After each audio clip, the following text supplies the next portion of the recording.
ባለትዳር ማሩ ውስጥ ገብተሽ ምንድነው የሚያጃጅለሽ? ምን የምትርመጥመጪው? እርምጥምጥ ያርመጠምጥሻል እንዴ? ሩም ስር የሆነ ስር እግሩ ሁሉ ስራ ልፋታ የምትይው ምን ስራት ያዥ?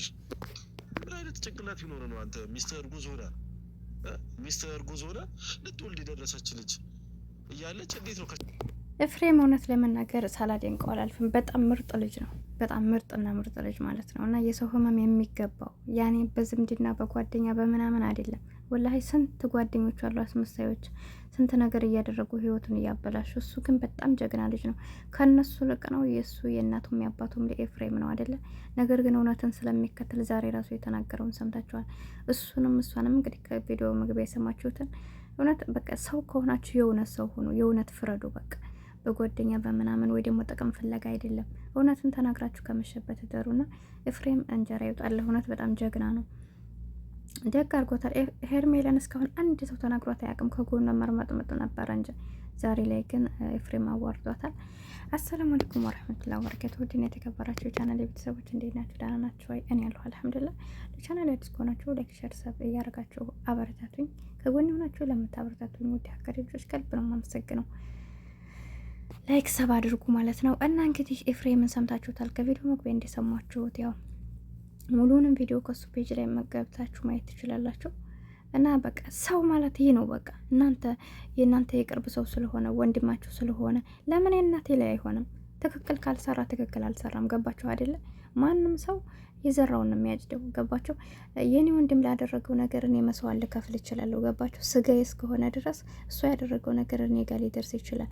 የኔ ወንድም የሌላ ሴትን የሚያበላሽ ከሆነ እኔን ደግሞ ሌላ ወንድ ያበላሸኛል ማለት ነው። ስለዚህ ኤፍሬም ማለት ትክክለኛውን ውሳኔ ትክክለኛውን ንግግር ነው የተናገረው። በጣም ጀግና ነው። እኔ እዚህ ውስጥ የተመቹኝ ሰዎች ቢኖሩ ኤፍሬምና ማርክ ናቸው። እውነተኛ ሰው ስትሆኑ ደግሞ ጓደኛ የላችሁም። የሚገርማችሁ ነገር ግን ጓደኛ የለንም ብላችሁ ወደ ኋላ ማለት የለባችሁም። ለውሸት እንዲያታጨበጭቡ። እውነቴን ነው የምነግራችሁ።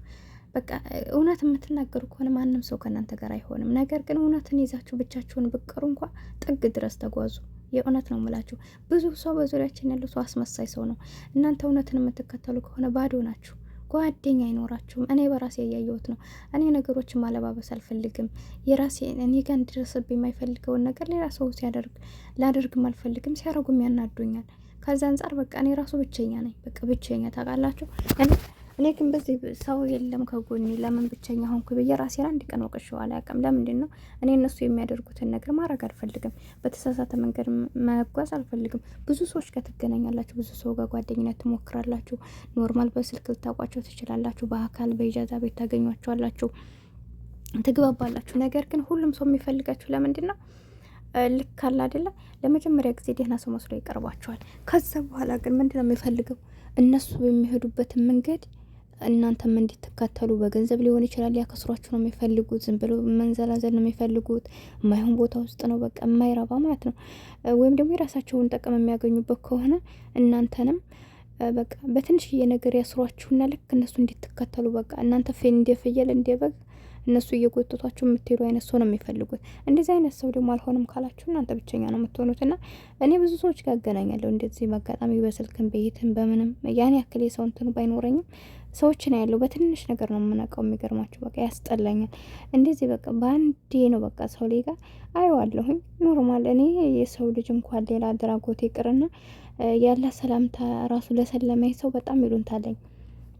ግን ደግሞ በዛው ልክ ያቺ ያለህም ሰላምታ ትሁን ምንም ትሁን አብሮኝም በተቸገርኩ ጊዜ አይዞሽ ብሎኝም ከሆነ በዛ ነገር ይሉንታ ይዞ እነዛ ሰው ጋር ቀረብ ስል ያን ሰው እኔንም የሚፈልገኝ ሊያጠቅም ወይም ደግሞ የሱን መንገድ እንዲከተል ወይ ደግሞ የሆነ ሀራም ቦታ ላይ ጥለኝ ከሆነ የሚያስበው ቦታ አይሰጠኝም። ላደረገልኝ ነገር ከጎኔ ለሆነልኝ ነገር ላይ ያደረገልኝ ነገር አደርጋለሁኝ። እንዲሁም ደግሞ ውለታውን አላጠፋም። ከ10 አንድ መጥፎ ነገር ባገኝበት በቃ ያን ያላለ ከ10 ማለት 10 መጥፎ ነገር አድርጎ አንዲት ጥሩ ነገር ካለች በዛ በ10ሩ መጥፎ ነገሩን ያነሰው አልናገርም። ባጠፋበት ጥፋት እናገራለሁኝ፣ እርቀዋለሁ። ነገር ግን ደግሞ ዛሬ ስለበደለኝ ያችን ያደረገልኝ እኔ ክፉ ቀኔን አልረሳም። እንደዚህ አይነት ሰው ነኝ እንጂ በአንዲት ጥሩ ነገር ብዬ ዘላለሜን ህይወቴን እያጨለምኩኝ የምኖር ሰው አይደለሁም። እና ሁላችሁም ይሄን ነገር አድርጉ። የሚጠቅማችሁ ከሆነ አብራችሁ ትጓዛላችሁ፣ የማይጠቅማችሁ ከሆነ ደግሞ ላሽ በሉ። ይዛኔ ሁሉም ሰው አስመሳይ ስለሆነ የሚፈልገው ከጎናችሁ ሰው ላይኖር ይችላል። ግን ሰው አይኖር ምንም አይሰራላችሁም። የውሸት ከጎናችሁ ቢሆንም በተቸገራችሁ ቀን ያን ሰው ዙሮ አያችሁም። በቃ ሁሌም አንድ ሰው ማለት ነው የሆነ ዛሬ የሚፈልገውን ነገር አርግ ብሎሽ ትጣይና እሱ ላለማጣት ብለሽ ያንን ነገር ታደርጊያለሽ። ገባሽ? ግን ነገም ያንን ነገር አርግልሻል። ነገ ማታረጊ ከሆነ ነገ መለየቱ አይቀርም። ስለዚህ ለምን ብዙ ትጓዣለሽ? 10 ነገር አርግ እያለሽ አድርገሽ በ11ኛው ትተሽ መሄድ ራስሽን መጉዳት ነው። ያንን ሰው አይተሽ ግዴታ የሱ መንገድ እንድትከተይ ከሆነ መንቃት አለባችሁ። ብዙ እርቀት አትሄዱ እና እኔ ሰዎችን እንደዚህ ብዬ ስራዳቸው እንደዚህ አይነት አመለካከት ያላቸው ከሆኑ በቃ ባንዴ ነው የሰው ልጅ ጋር ተስፋ መቆርጠው አያቸዋለሁ።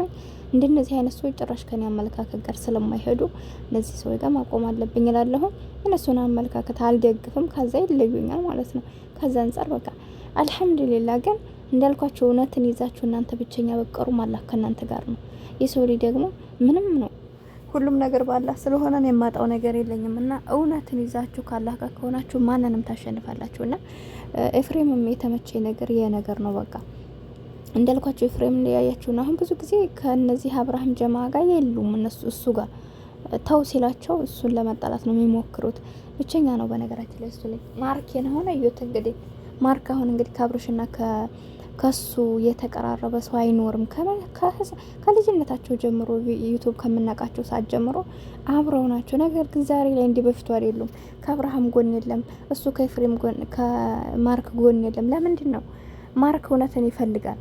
ማርክ ስሙን ማጥፋት አይፈልግም። ማርክ ለርካሽ ነገር መሆን አይፈልግም። በቃ ትክክለኛ ነገር ተናግሮ ስላላመነለትና ያኔ የትክክለኛ ሰው ስላላደለ ነው። ባለፈው በሩታ ጉዳይ ላይ ከጎኗ እንደሆነ ትንሽ ሰዓት ላይ ሁሉም ሰው ፈረደበት። አብርሃምም ለምን አደረክ ብሎ ተቀይሞት ነበር፣ አይታችኋል። ከዛ ካላስ እንደምንም አለና ወጣ። አያስፈልግም። ለውሸት አጨብጫቢ የሆነ ሰው ጋር አብራችሁ ከምትጓዙ ያላችሁ ነገር አቆማችሁ ብቻችሁ መሆን ይሻላልና ስለዚህ እናንተ ምንም ቢሆን ሰው አልተከተለንም ሰው ራቀን ብላችሁ ለውሸት መንገድ እንዳትከተሉ ልላችሁ ፈልጌ ነው። እና ኤፍሬም እንግዲህ አይታችኋል። ሄርሜላ ነው እርመጥመጥ እያለ ነው የሰደባት። ደግ አድርጓታል። አሁን መልስ ትሰጣለች እርግጠኛ። እና በቃ እኔ እንጃ ለምንም በቃ ፈጣሪውን ፈርቶ ለእውነት የሚቆም ሰው በጣም ነው የሚያስደስተኝ። አላህ ያሳድግ እውነት ለመናገር ማለት ነውና ከዛ አንጻር እኔ ኤፍሬምን ገብቼ ባለፈውም እንደዚሁ ሲናገር ነበር። አስተዋይ ልጅ ነው።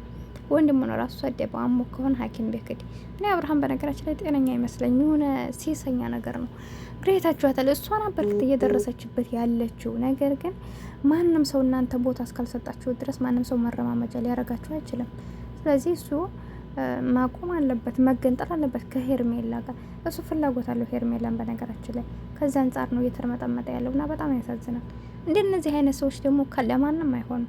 ሄርሜላ መስሏት ነው እንጂ ለጊዜው እንደዚህ ያሸነፈ መስሏትና ስሜቷን እንትን ለማለት ነው እንጂ እምረባ ሴት አይደለችም። የሚረባ ሰው የእውነት እናንተ ሴት መሆን የፈለገ ሰው ሴት እንድታለቅስ አይፈልግም። የእውነት በቃ በሴት ውስጥ መግባት የለበትም። የሴት ሁኔታ እያየችው እየተረዳችው ሴት ሆና እንዴት የሴትን ነገር አትረዳም? በጣም ያሳዝናልና በትዳር የምትገቡ አይነት ሰዎች አላህ ሂዳያ ይስጣችሁ። በጣም ያሳፍራል።